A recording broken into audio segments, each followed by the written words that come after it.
Salve, salve, torcedor alviverde, seja muito bem-vindo ao canal. A gente chega com o pós-jogo dessa grande vitória do Verdão pra cima do São Paulo, primeiro choque rei de 2026, e o Palmeiras vence por 3-1, jogando razoavelmente bem, rapaziada. A gente sabe que é início de temporada, tem muita coisa ainda a ser trabalhada, mas a mídia vai falar muito sobre a melhora do futebol do Palmeiras nos últimos 4 jogos. Hoje foi o 5º, então vem sim mostrando uma melhora nesse time do Abel Ferreira, e a mídia vai render elogios a determinados jogadores aí, a princípio, muito para o Flaco Lopes, que fez um belo jogo, deu assistência, fez um golaço, foi considerado o craque da partida. Então tem muita coisa pra gente ouvir aqui sobre esse grande clássico e essa grande vitória do Verdão. Então você que não é inscrito, dá aquela força pro canal, se inscreva, ative o sininho pra você não perder nenhuma novidade aqui do seu Notícias do Verdão e deixe o seu like. Bora pro vídeo, rapaziada. Palmeiras 3, São Paulo 1, Gustavo Zupac, muito boa noite. Tudo bem, Mota? Boa noite, companheiros. Uma ótima noite a fã de esportes. Um clássico interessante, acho que dá pra chamar de um clássico bem jogado. A gente muitas vezes vê, especialmente em São Paulo, clássicos ruins. O clássico de hoje foi bom na Arena Barueri, bem jogado. O que para mim determinou o clássico foi o primeiro tempo, porque no primeiro tempo o São Paulo viveu o seu melhor momento no jogo. E ainda assim não foi o suficiente para o São Paulo conseguir construir uma vantagem que desse a ele o conforto, né? O Palmeiras fez 1-0, o São Paulo buscou, o Palmeiras fez 2-1. Mesmo no melhor momento do São Paulo na partida, onde o time conseguiu agredir o Palmeiras bastante, com mais posse de bola, com mais volume, o Palmeiras encontrou mecanismos num jogo direto extremamente competente para buscar, para fazer 1-0 e depois para buscar o 2-1 e depois para fazer o 3-1 no segundo tempo, quando para mim faltou força e profundidade de elenco pro São Paulo, e o Palmeiras teve mais tranquilidade para administrar. Um clássico, Mota, onde os dois, embora seja ainda começo de temporada e por motivos completamente diferentes, mas os dois chegaram de alguma forma pressionados. O Palmeiras sai respirando, o São Paulo sai ainda mais em crise. Eugênio Leão, muito boa noite. Boa noite, Felipe Mota, companheiros da mesa, fãs do esporte. Ainda encaro, claro, é um clássico, mas ainda encaro como pré-temporada para ambos. Como, por exemplo, você deixar de fora jogadores importantes e decisivos, como são os centroavantes e artilheiros das respectivas equipes. Vitor Roque e Caleri em banco de reservas. E outros, né? Como o Ferreira, também do São Paulo, que entra depois. Claro, minutagem, dosar a força, dosar a musculatura. Mas eu acho que, além disso, o jogo teve um quê de... Para usar uma expressão que antigamente era muito usada por aqui, um quê de bailarino, especialmente no primeiro tempo, com as defesas nem tão assim focadas, nem tão atentas em tudo. Então foram várias oportunidades de gol de um lado a outro, coisa que não aconteceria se fosse um jogo realmente decisivo, de alta pressão do campeonato. Embora a gente entenda assim, o São Paulo está pressionado, o Palmeiras vinha pressionado por causa de um resultado. Sim. Fora Tanto que da é líder curva, do Paulista já. Fora da curva, o São Paulo sim é pressionado pelo risco que existe de rebaixamento depois de mais uma derrota. Mas o São Paulo tem outras questões que cercam o time, questões institucionais, questões de elenco, já citado aqui pelo Zupac, questões de um técnico que também parece não estar sabendo manejar com o que tem. E é difícil o papel dele, é uma situação pouco confortável para o treinador no meio disso tudo, mas também não está conseguindo encaixar um São Paulo equilibrado. Ah, mas é início de temporada. Só que no final da temporada passada também não era um time equilibrado. E os problemas não vão ser resolvidos, os demais não vão ser resolvidos da noite para o dia. Então eu achei um jogo ainda em clima de pré-temporada, com equipes que precisam evoluir e com menos foco do que seria um clássico totalmente à vera, como a gente já viu vários entre eles. Palmeiras 3, São Paulo 1. Boa noite, Vitor Birner. Tudo bem, Mota? Boa noite Tudo a bem. vocês, o Pac, Eugênio, boa noite aos fãs e às fãs do esporte. O clássico foi muito divertido, porque o Palmeiras jogou mal, suficiente para ganhar do São Paulo com muitos méritos, uma vitória indiscutível, e o São Paulo foi péssimo. O São Paulo, com a bola, até conseguiu produzir alguma coisa no primeiro tempo, quando acerta a pressão na frente, aí incomoda um pouco o Palmeiras, mas o São Paulo defensivamente... E isso é o fruto do trabalho do Crespo. É uma tragédia. São Paulo é um time que os jogadores correm muito. pra frente e quebrando linha. Do Marlon pro Andréas quebrou. Mostrar um pouco mais do que... Foi isso. Jogador aberto de 12 pontos em 5. Uma hora for demitido vier e fizer um nível fazendo o mais... O Zupac é líder com um jogo a mais, é verdade. o mais competitivo possível, fazendo o mais simples possível. Não essa ideia de jogo rebuscado, utópica, sonhadora, que o treinador está tentando implementar desde a metade do ano passado. Turma, vamos pro Palmeiras. Aliás, torcedor do Palmeiras, a gente geralmente abre a linha de passe com um time vencedor e tudo mais, mas tem também a questão da notícia. Vamos lá, Palmeiras como notícia. Lidera, o que faz... Pra variar um pouquinho. Em 5 jogos ganhou 4, teve a pior derrota da era Abel, então já foi aquela coisa, Novo Horizontino, 4-0, mas segue o seu voo tradicional. E aí eu começo contigo, Zupac, é líder com um jogo a mais, é verdade. O Bragantino pode passar, o Novo Horizontino pode empatar, mas de quarto para baixo ninguém pode chegar nem perto. Até porque Mirassol e São Bernardo também já fizeram 5 jogos. Quanto esse cenário que eu apresento, de 12 pontos em 5, é verdade, tomou um 4-0 do Novo Horizontino. E aquela coisa do... porque o Abel é ainda aquela coisa de ter perdido para o Flamengo, porque o ano do Palmeiras começou não só começou bom. Não só ter perdido para o Flamengo, né? É ter perdido para todo mundo que o Palmeiras perdeu na última temporada. 2 vezes para o Corinthians, 2 vezes para o Flamengo. O pecado do Palmeiras é não ser campeão. Porque o Palmeiras oscila como outros times oscilam. E a maioria dos times, quando oscila, não briga. O Palmeiras continua brigando. O Palmeiras é quase sempre o melhor ou o segundo melhor da fase que ele disputa dos campeonatos, seja Paulista, Libertadores, Campeonato Brasileiro que ele esteve. Então o Palmeiras vem de uma temporada onde jogou menos do que a gente estava acostumado a ver, mas o pecado não foi esse, o pecado foi não ganhar. Porque se o Palmeiras tivesse jogado tudo que jogou ou que não jogou no ano passado e tivesse vencido o Paulista do Corinthians e vencido o Brasileiro do Flamengo, não teria 90% das críticas que tem. E esse ano tomou 4 do Novo Horizontino, mas a questão é se vai ser campeão ou não. O Palmeiras, dentro do que ele vinha jogando, ele jogou melhor. O Abel fez escolhas para colocar um time técnico em campo, meio campo com Marlon e Andréas, acho que é uma dupla que eu não sei se para todo tipo de jogo vai funcionar. Hoje funcionou, especialmente o Marlon distribuindo o jogo muito bem da função de primeiro volante. O Flaco Lopes de novo fez um bom jogo, acho que tem questões para ver quem é que vai ser o jogador aberto pela esquerda, se vai ser o Ramon Sousa, se ele vai voltar com o Felipe Anderson quando o Felipe tiver melhores condições. Mas acho que a questão do Palmeiras era voltar a ganhar para estancar o 4-0 do Novo Horizontino, e a questão vai ser troféu.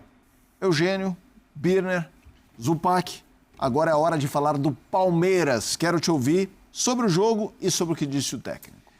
Sobre o jogo, um jogo em que o Palmeiras demorou para entrar na partida. Concordo. Começou titubeando, mas aquele gol de empate ainda cedo deu uma certa tranquilidade ao Palmeiras. E especialmente no segundo tempo o time conseguiu mostrar um pouco mais do que tinha. Não é uma grande atuação, não dá para dizer que o Palmeiras jogou um bolão, mas jogou o suficiente. Suficiente para deixar o Abel leve, né? Sorridente, alegre, como dificilmente a gente vê. Porque foi uma semana muito difícil. E essa era uma questão do jogo. Muita gente falava na quinta-feira, né? Foi o jogo quarta do Palmeiras. Na quinta-feira muita gente falava, vai sobrar para o São Paulo. A derrota por goleada do Palmeiras para o Novo Horizontino jogou uma pressão, jogou uma cobrança muito grande, porque não foi só essa derrota, claro, a maior derrota da história do Abel no Palmeiras, para um time do interior, por 4-0, tem tudo isso, mas não é só ela, é o que veio do ano passado. É o Palmeiras não ter vencido nenhum título no ano passado, tendo sido vice do Brasileiro, vice da Libertadores, vice do Estadual. Isso tudo vai somando, a torcida vai perdendo a paciência. E o Palmeiras jogou uma partida contra o Novo Horizontino sem o foco, sem a intensidade, sem a concentração que é esperada do Palmeiras, porque essa é a grande virtude do time. Ele é um time sempre muito intenso. Contra o Novo Horizontino, não foi. Hoje ele voltou, demorou um pouco para entrar, depois que entrou no jogo, mostrou que tem essa qualidade. Então, o Palmeiras, eu entendo o seguinte, a chegada do Marlon Freitas, associado à volta do Andréas, voltou agora, né? Mas a qualidade do Andréas facilita a construção de jogo do Palmeiras. Sempre foi um jogo muito direto. O Palmeiras do Abel é um time muito direto, muito vertical. Agora ele tem 2 volantes que jogam mais com a bola, que tem o passe. Então, aquele gol do Flaco Lopes, que é o gol da virada... Um golaço. É um gol trabalhado em cima disso. É um passe que o Marlon acha para o Andréas, depois um passe que o Andréas acha para o Sousa, e aí faz o 2-1, ali há um erro na marcação do São Paulo. Aliás, é uma sequência de erros na marcação do São Paulo, porque já sai o passe do Marlon, não devia ter saído. Encontra o Andréas livre, não devia estar livre ali no meio de campo. Depois, o Mike, lateral, né, o menino lateral, ele vem para marcar o Sousa, o Arboleda também vem para marcar o Sousa. 2 contra 1. E aí o Flaco entende isso, corre por trás, o Sousa toca nele e sai o gol. Agora, curioso é que, mesmo com bastante troca de passe, foi um gol bastante vertical. Todos os passes para frente e quebrando linha. Do Marlon pro Andréas quebrou linha, do Andréas pro Sousa quebrou linha, do Sousa pro Flaco nas Isso costas é da assinatura do zaga. Abel Ferreira. Total. Característica dele. Mesmo com mais posse. Mas agora com Nesse mais qualidade nessa saída de bola. Sim, desde lá de trás, né? Desde porque lá de trás. Essa era uma dúvida que eu tinha, e eu ainda tenho, porque eu acho que o jogo de hoje não crava isso. Sobre o melhor espaço para o Marlon Freitas jogar, né? Porque o Abel perdeu o Aníbal Moreno. Ele, na coletiva, acho que depois da vitória sobre o Santos, falou: não vou pedir um volante. O Palmeiras até negociou com o Fabinho, né, do Al Ittihad, mas não preciso pedir um volante de ponta, porque eu vou tirar espaço do Luiz Pacheco, que é o menino. Não sei se vai ser essa estratégia mesmo, mas fica o Emiliano Martinez. E a minha dúvida é se o Marlon Freitas segura a temporada como número 5. Ele não é o número 5. Não como número 8. A vantagem de tê-lo como número 5 é que é um cara com a capacidade do passe longo que o Marlon tem, e a gente cansou de ver ele fazendo inversões longas no Botafogo de maneira exuberante. Citando nessa função de 5, ele pega um campo mais aberto ainda para fazer essa construção. Sim. Hoje ele encontrou esse espaço. O problema é o outro momento. Sem bola. Essa é a minha dúvida. Hoje achei que funcionou bem, especialmente do meio do primeiro tempo para frente. Mas aqui havia muito espaço para trabalhar. Eu tenho dúvidas se essa dupla, Marlon e Andréas, vai segurar os jogos mais pegados da temporada. Eu não gostei da atuação do Palmeiras, mas de qualquer forma... No jogo todo ou especialmente no primeiro tempo? No primeiro tempo pior, obviamente. Segundo tempo achei razoável. Palmeiras da temporada vai ser um Palmeiras bem melhor do que esse. Não sei se o bastante para a torcida ficar satisfeita, para ganhar campeonatos, até porque a gente vai ter outros times muito fortes, mas tenho certeza que vai ser muito melhor do que esse. A construção ela é inteligente. Vocês acabaram de citar o Marlon e o Andréas dando muita qualidade como volantes ali, em construção de saída de jogo, podendo chegar à frente, se quiserem. O Andrés até com mais facilidade. Né? Jogadores... O Andrés, ele faz todas as posições. No meio de campo. Você tem dos lados de campos, do lado dos campos, atacantes de qualidade e ainda banco para substituir, se precisar. Né? Jogando sem o Vitor Roque, com o Flaco, jogando como centroavante, onde não é a melhor função dele. O melhor dele é jogar um pouquinho mais atrás do atacante, com alguém associando. Ok, Maurício jogando por dentro, se movimentando bastante. Quando você olha o que o Abel está fazendo... Tudo tem lógica, tudo respeita as características dos jogadores. E em 2 semanas de temporada, eu não podia esperar um Palmeiras voando. Então eu acho que tudo que está acontecendo com o Palmeiras até agora é normal. E é óbvio que a gente vai ficar olhando nesses próximos jogos, inclusive durante o começo do Brasileiro, onde ainda é difícil pelo período que o time tem de trabalho, de esperar o time jogando muito bem. Mas eu gosto de lembrar, o Palmeiras vai enfrentar outras equipes que também não têm período longo de trabalho no Brasileiro, ou seja, talvez a qualidade técnica faça a diferença. Se o trabalho evolui e se o Palmeiras consegue ser a sua melhor versão possível, o que ano passado não foi por 1 mês e meio mais ou menos. Lá quando o Flaco Lopes e Vitor Roque começaram a jogar juntos, ali o Palmeiras voou. Por mais ou menos 1 mês e meio, daquele jogo do Ceará em diante até uma etapa da temporada, e que também não foi ano retrasado. E o palmeirense, por isso, está incomodado. Ninguém acha que o Abel não é um grande técnico, ninguém acha que o Abel não pode fazer o trabalho. Eu acho sim que o Abel é um grande técnico, o Abel pode fazer um baita trabalho, mas eu também acho que o time dele ficou devendo. Ano passado, até numa coisa que me chamou a atenção, que foi o nível de competitividade nos momentos decisivos. A fome, que era uma característica, a concentração do time do Abel nos grandes jogos. Isso aqui falhou, o Abel sabe disso, e acho que a própria chegada do Marlon, um jogador com outra característica, mais rodado, mais experimentado, vem um pouco para contribuir com a equipe, principalmente nos grandes jogos. E importante o gol do Kelvin, né? O Palmeiras não tem um lateral direito afirmado, né? O Kelvin, eu não tenho convicção de que o Kelvin é um lateral à altura do tamanho do projeto esportivo do Palmeiras, e o Jai também não. Os dois oscilam muito, é muito de momento, é sempre a sensação de que o que não está jogando é melhor. Sim. E para o Kelvin ter marcado foi muito importante, e foi um belíssimo gol também. E foi outro gol direto, mas outro gol direto de outra forma, né? O gol do Flaco Lopes foi um gol direto através de passes trocados para frente, e o gol do Kelvin foi um gol direto com condução de bola. Ele achou uma diagonal com muito espaço, né? E aí percorreu. A jogada foi muito bem trabalhada. O Flaco Lopes foi muito inteligente. O Flaco é um jogador inteligente, né? Para dar o toque de cabeça para dentro. E o Kelvin, como centroavante, marcou. Para ele, um gol importante para se afirmar dentro das oscilações que o time do Palmeiras naturalmente tem. Só um detalhe sobre o Flaco Lopes, uma coisa que me chamou a atenção muito, Zupac. Quem lembra do Flaco Lopes quando chega no Palmeiras e por um longo período depois via um jogador muito... parecia tímido. Introvertido em campo. Introvertido, perfeito. Para dentro mesmo. Concordo. Hoje ele esbanja a confiança. E quando o cara tá confiante, o cara consegue raciocinar. O jogador que pensa o jogo tem vantagens. Ele é um jogador que parece que pensa o jogo. Tanto que ele consegue executar algumas funções no ataque, grandes associações com diferentes jeitos do Palmeiras jogar, com o lado do campo, com o centroavante quando o Vitor Roque joga, entrando na área na hora certa. Ou seja, ele é outro jogador e também pode contribuir muito. Para mim, hoje foi o melhor em campo. Sim. Foi o melhor em campo. Ele participa ativamente da marcação alta para recuperar a bola do primeiro gol do Palmeiras. Ele faz o segundo gol do Palmeiras com inteligência, entendendo o espaço a atacar. E uma linda finalização de cavadinha por cima do goleiro na diagonal. E dá assistência para o terceiro gol.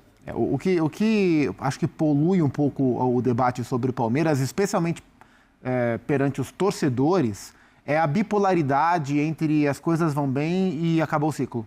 Porque nos fracassos do Palmeiras, e fracassos recentes entende-se as perdas dos títulos e a goleada humilhante que sofreu por Novo Horizontino, o discurso era: acabou o ciclo, Abel não dá mais. Aí vem uma vitória como essa, engata mais uma, mais duas, já é uma sensação de que as coisas agora vão para frente. Essa bipolaridade eu acho que polui um pouco o debate mais racional sobre o ano do Palmeiras.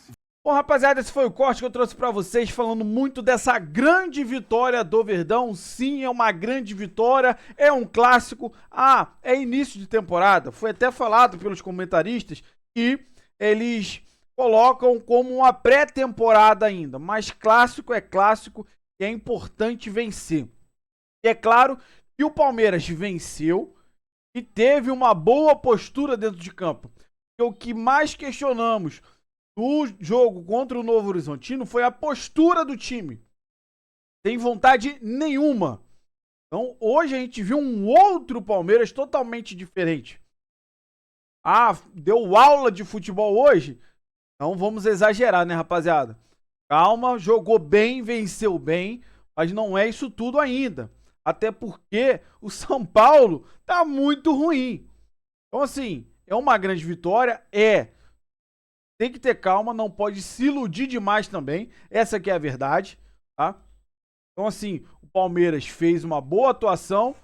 Começou o jogo mal, não começou o jogo bem.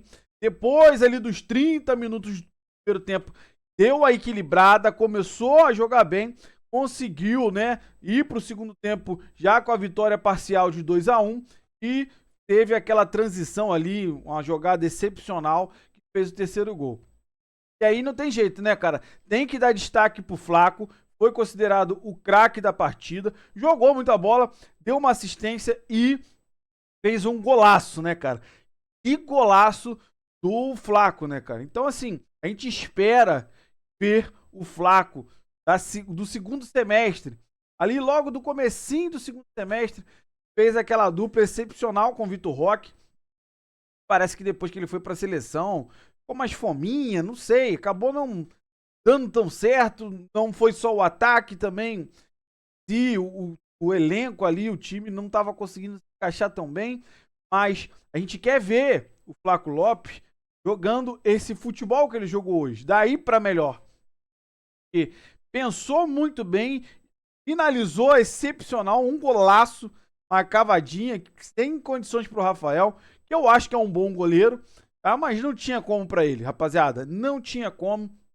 E aí, no terceiro gol, cara, escorou a bola pro Kelvin, que fez um jogo razoável. Claro que o melhor momento dele foi esse momento que ele fez o gol. E a jogada foi dele. Ele não fez só o gol, né? Pra quem não viu, né, cara, ele arrancou ali, praticamente diante do meio do campo. Conseguiu um bom passe e acabou chegando lá na área. Ele passou pro Piquerez. O Piquerez fez o cruzamento E aí o Flaco, na segunda trave, pô, escorou pra ele, deu essa assistência e o Kelvin de Peixinho fez o gol. Cara, assim, 3-1, placar bom por um clássico. Só que a gente sabe que, cara, não tá esse futebol todo ainda, porque o nível do São Paulo também não tá bom. Então, assim, não é um jogo pra gente tirar de referência. Mas, mais importante de tudo que a gente viu nesse jogo especificamente é a mudança de postura. Totalmente diferente do jogo da semana, que pra gente a gente tem que esquecer. Sinceramente. E não dá, às vezes a gente tenta entender, ver o Palmeiras jogando hoje, jogo de terça-feira, não dá pra entender o que aconteceu na terça-feira. Mas o importante é daqui pra frente, o Abel conseguiu ajustar um pouco mais esse time e a gente espera que ele consiga melhorar ainda mais. Porque só com o futebol de hoje, eu até concordo, que não vai dar pra vencer campeonatos. Mas todo mundo tá no início de temporada, a gente tem que lembrar disso também. Não tá um futebol exuberante, sim, mas quinto jogo, né, praticamente não teve pré-temporada, o Paulistão tá sendo a pré-temporada, quarta-feira a gente já começa o Brasileirão contra o Atlético Mineiro, é bom que o Atlético Mineiro não tá numa boa fase, se Deus quiser, a gente consiga vencer o Atlético Mineiro já para começar bem o Campeonato Brasileiro, só que é a evolução, né, cara? Não tem jeito. Agora a gente vai ver ainda o Palmeiras melhorando, se Deus quiser, cada vez mais. E vamos torcer, cara. Pra dar certo esse meio de campo. E, como foi falado ali, o Marlon e o Andrés, cara, bola pra frente é muito bom. Todos os dois. Agora, o problema é sem a bola. Foi falado no programa ali. Então, assim, a gente não sabe ainda como o Abel vai trabalhar isso e vai manter mais essa fala dele, né? Depois do Santos, ele falou que vai deixar o espaço pro Luiz Pacheco. O Jaime Martins, rapaziada, ele entra e, meu Deus do céu. Sinceramente, acho que era outro cara que era pra ir embora e liberar a caixa pra poder trazer um cara bom. Mas, enfim, não sabe ainda, não tem previsão de trazer um 5 caras. O Almada a gente já sabe que não vem, já bateu o martelo, falou que fica lá no Atlético de Madrid. E aí a gente fica nessa novela aí do do Arias, né? Então a gente fica esperando aí, cara. Só que o Palmeiras não tava tão bem financeiramente assim para fazer grandes aportes. Então tem a venda do Facundo, tem a possibilidade da venda do rapaz do Veiga, também não tá conseguindo desenvolver um bom futebol, então o Palmeiras procura fazer caixa para trazer o John Arias e a gente fica nessa expectativa que vai ajudar demais o Palmeiras, dá para botar até ele para atuar pela esquerda, né? Dá para fazer. Assim, eu gostei até da atuação do Sousa, vem melhorando. Para quem acompanha o canal, eu falo sobre o Sousa que ele pode sim ainda apresentar um bom futebol. Ele foi na janela do meio do ano, então vamos dar mais um tempinho para ele. Eu acho que ele pode sim ainda render e dar alegria para nossa torcida. Então eu quero saber de você que acompanhou o vídeo até o final. Qual é a sua opinião sobre tudo que foi falado aí no vídeo? Qual foi a sua expectativa em ver o jogo hoje? O que você achou da atuação do Palmeiras? Deixa nos comentários aí a sua opinião. Você que não é inscrito, dá aquela força pro canal, se inscreva, ative o sininho para você não perder nenhuma novidade aqui do Notícias do Verdão. Deixa o seu like, ajuda demais o vídeo chegar para muito mais palmeirense. Se você puder, para fechar, hypar o vídeo. Ajuda demais o meu trabalho. Fica aqui, cara, sempre procurando matéria, notícia e informação para trazer um corte com tudo que tá acontecendo na Sociedade Esportiva Palmeiras para você. E quando você hypa, você mostra pro YouTube que é um conteúdo legal, que é um vídeo bom e ele acaba mostrando muito mais pros nossos palmeirenses. Então é isso. Valeu, rapaziada. Um grande abraço.